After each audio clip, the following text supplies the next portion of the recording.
Hi, ನಾನು ನಿಮ್ಮ ವಿಜಯ. ನೀವು ನೋಡ್ತಿದ್ದೀರಾ ವಿಜಯ ಲಾಕ್ಸ್ ಬೆದ್ರ. ನಾನಿವತ್ತು ಒಗ್ಗರಣೆ ಚಪಾತಿ ಮಾಡುವ ಅಂತ ಇದ್ದೇನೆ.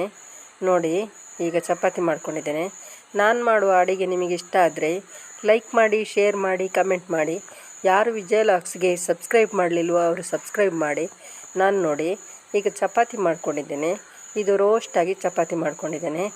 ಈಗ ಇದನ್ನು ಹೇಗೆ ಮಾಡೋದು ಅಂತ ನೋಡುವ. ನೋಡಿ, ಈಗ ಕೊತ್ತಂಬರಿ ಸೊಪ್ಪು ಸ್ವಲ್ಪ, ಹಾಗೆ ನೀರುಳ್ಳಿ 1.5, 3 ಟೊಮೆಟೊ, ಇದನ್ನು ನಾವು ಕಟ್ ಮಾಡಿಕೊಳ್ಬೇಕು. ಈಗ ನೋಡಿ, ಇದು ಕಟ್ ಮಾಡಿ ಆಯಿತು. ಟೊಮೆಟೊ ಹಾಗೆ ನೀರುಳ್ಳಿ, ಕೊತ್ತಂಬರಿ ಸೊಪ್ಪು ಇದನ್ನು ಕಟ್ ಮಾಡಿಕೊಂಡೆ. ಈಗ ನಾವು ಚಪಾತಿನ ಕಟ್ ಮಾಡ್ಕೊಳ್ಳೋಣ. ಈಗ ನಮಗೆ ಇಷ್ಟು ಚಪಾತಿನೂ ಬೇಡ, ನಮಗೊಂದು 3-4 ಚಪಾತಿ ಸಾಕು. ಈಗ ನೋಡಿ, 2 ಚಪಾತಿನ ಈ ರೀತಿ ನೋಡಿ ಕಟ್ ಮಾಡ್ಕೊಳ್ತೇನೆ. ಇದರಲ್ಲಿ 2 ಚಪಾತಿ ಉಂಟು. ಇದು ನಾವು ಡ್ರೈ ರೋಸ್ಟ್ ಮಾಡ್ಕೊಂಡಿದ್ದೇವೆ. ಇದಕ್ಕೆ ಎಣ್ಣೆ ಹಾಕಲಿಲ್ಲ. ಆರೋಗ್ಯಕ್ಕೆ ತುಂಬ ಎಣ್ಣೆ ಒಳ್ಳೆಯದಲ್ವಲ್ಲ, ಅದಕ್ಕೆ ನಾನು ಎಣ್ಣೆ ಹಾಕ್ಕೊಳ್ಳಿಲ್ಲ. ಈಗ ನೋಡಿ, ಈ ರೀತಿ ಸ್ವಲ್ಪ ದೊಡ್ಡದು ಕಟ್ ಮಾಡ್ಕೊಂಡಿದ್ದೇನೆ. ತುಂಬ ಸಣ್ಣದು ಮಾಡಲಿಲ್ಲ. ನೋಡಿ, ಈ ರೀತಿ 2 ಚಪಾತಿ ಕಟ್ ಮಾಡಿದೆ. ಈಗ ಇನ್ನೆರಡು ಚಪಾತಿ ಕಟ್ ಮಾಡ್ಕೊಳ್ಳೋಣ.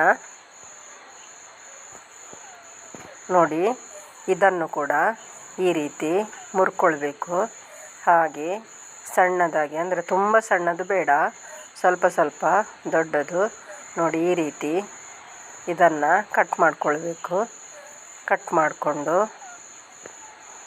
ನಾವು ಈಗ ನೋಡಿ ಎಲ್ಲ ಆಯಿತು, ಕಟ್ ಮಾಡ್ಕೊಂಡಾಯಿತು. ಒಗ್ಗರಣೆಗೆ ಇಡೋಣ. ಒಗ್ಗರಣೆಗೆ ತೆಂಗಿನೆಣ್ಣೆ ಹಾಕ್ತಿದ್ದೇನೆ. 2 ಸ್ಪೂನ್ ಹಾಕ್ಕೊಂಡೆ. ನೀವು ಯಾವ ಎಣ್ಣೆ ಬೇಕಾದರೂ ಹಾಕ್ಕೊಳ್ಬೋದು. ಆರೋಗ್ಯಕ್ಕೆ ತೆಂಗಿನೆಣ್ಣೆ ಒಳ್ಳೆಯದು. ನೋಡಿ, ಕರಿಬೇವು ಹಾಕ್ಕೊಳ್ತೇನೆ. ಈಗ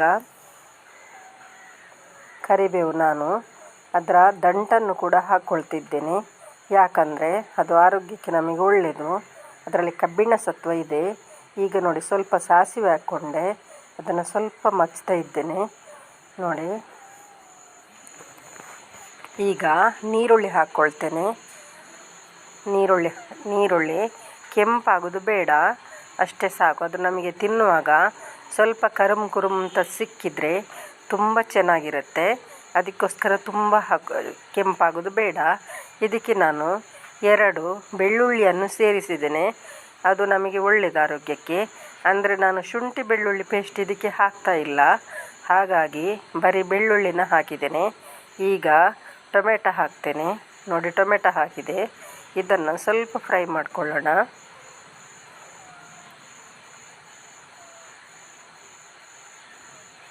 ಸ್ವಲ್ಪ ಹೀಗೆ ಫ್ರೈ ಮಾಡ್ಕೊಳ್ಳೋಣ. ಈಗ ನೋಡಿ, ಸ್ವಲ್ಪ ಇದಕ್ಕೆ ಉಪ್ಪು ಹಾಕೋಣ. ರುಚಿಗೆ ತಕ್ಕಷ್ಟು ಸ್ವಲ್ಪ ಉಪ್ಪು ಹಾಕೋಣ. ಅಂದರೆ ನಾವು ಆಗ ಚಪಾತಿಗೆ ಸ್ವಲ್ಪ ಹಾಕ್ಕೊಂಡಿದ್ದೇವೆ. ಈಗ ಮಸಾಲೆಗೆ ಬೇಕಾದಷ್ಟು ಸ್ವಲ್ಪ ಉಪ್ಪು ಹಾಕೋಣ. ನೋಡಿ, ಸಾಕು. ಇದು ಚೆನ್ನಾಗಿ ಮಿಕ್ಸ್ ಆಗಬೇಕು. ಈಗ ಸ್ವಲ್ಪ ಅರಶಿಣ 1/4 ಟೀ ಸ್ಪೂನು,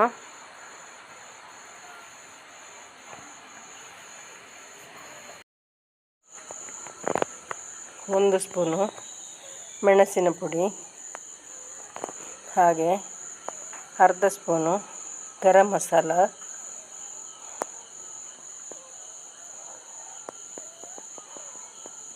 ಸೋಯಾ ಸಾಸ ಒಂದು ಅರ್ಧ ಸ್ಪೂನಷ್ಟು,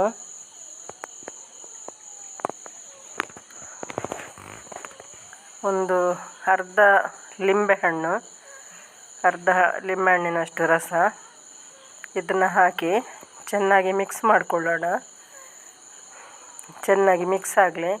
ಇದಕ್ಕೆ ನಾವು ನೀರು ಸೇರಿಸ್ತಾ ಇಲ್ಲ, ಯಾಕಂದರೆ ನಾವು ಚಪಾತಿ ಅದು ಮೆದುವಾಗುತ್ತೆ. ಅದಕ್ಕೆ ಈಗ ಚಪಾತಿ ಹಾಕ್ತಾಯಿದ್ದೇನೆ. ನೋಡಿ, ತೆಳ್ಳಗಾಗಿ ಎಷ್ಟು ಚೆನ್ನಾಗಿ ಬಂದಿದೆಲ್ಲ. ಚೆನ್ನಾಗಿ ಮಿಕ್ಸ್ ಆಗಬೇಕಿದು. ತುಂಬ ಚೆನ್ನಾಗಿ ಬಂದಿದೆ.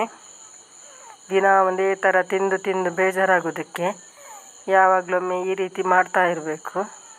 ತುಂಬ ಚೆನ್ನಾಗಿರುತ್ತೆ, ಎಲ್ಲರಿಗೂ ಇಷ್ಟ ಆಗುತ್ತೆ. ಕೊತ್ತಂಬರಿ ಸೊಪ್ಪು ಹಾಕೋಣ.